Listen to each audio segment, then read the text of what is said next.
এরপরে আরেকটা প্রশ্ন আমি যেটা তুলতে চাই এবং আমার মনে হয় সবার চিন্তা করা দরকার, আমরা সারাক্ষণই বলছি ছাত্র জনতা এবং তাদের এক্সপেকটেশন, কিন্তু আরেকটা ক্যাটেগরি আছে, সেটা হচ্ছে জনসাধারণ। ছাত্র জনতারা অনেক ভয়েস রেজ করছে, জনসাধারণ মেজরিটি অফ দ্য পিপল,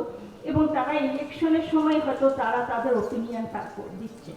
জনসাধারণ অনেক সময় জনতা শব্দটার ভিতরে জনসাধারণ আছে না, ওটা হচ্ছে মোর মোবিলাইজ পিপল। হ্যাঁ, আর যেটা দিয়ে আমরা এই গত 1 বছর প্রায় ছাত্র জনতা রুলি প্রায় দেখছি, এবং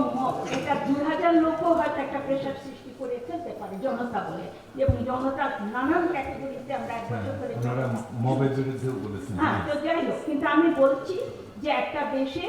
জনসাধারণ এবং বিশেষ করে নির্বাচন যখন হচ্ছে, জনসাধারণ is a very important category, এবং সেখানে যখন তোমরা চারিদিকে মানে আলোচনা করছো, আসলে জনসাধারণের চিন্তা